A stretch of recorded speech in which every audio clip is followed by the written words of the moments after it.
பாதை காட்டும் அருமை இரட்சகர் இயேசுவின் வல்ல இனிய நாமத்தினாலே இக்காலை வேளையில அனைவரையும் அன்போடு வாழ்த்துகிறேன். இன்றைய கர்த்தருடைய திருவார்த்தை சங்கீதம் 32:8. நீ நடக்க வேண்டிய வழியை உனக்கு காட்டுவேன்.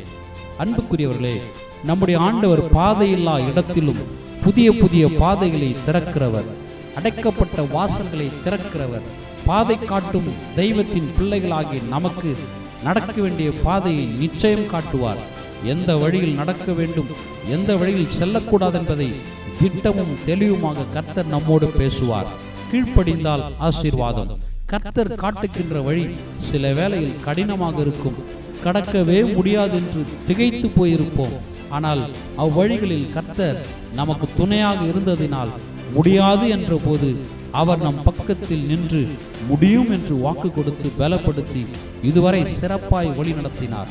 கர்த்தர் காட்டுகிற பாதையில் வழியிலே நடக்கும்போது இடரல் இல்லை, தோல்வி இல்லை, அலறல் இல்லை. காலைதோறும் ஜெபிக்கும் போது இயேசுவே எனக்கு போதி, வழிகாட்டும், ஆலோசனை தாரும் என்று சொல்லி முடிவதற்குள்ளாகவே பரத்திலிருந்து கட்டளை பிறப்பித்து பதில் உடனே வந்து சேரும். கிருபையாய் நம்மை வழி நடத்துவார், ஆச்சரியமாய் நம்மை வழி நடத்துவார், அதிசயமாய் நம்மை வழி நடத்துவார், கிருபையால் நிரப்பி சாட்சியாய் நிறுத்துவார். ஆமென்.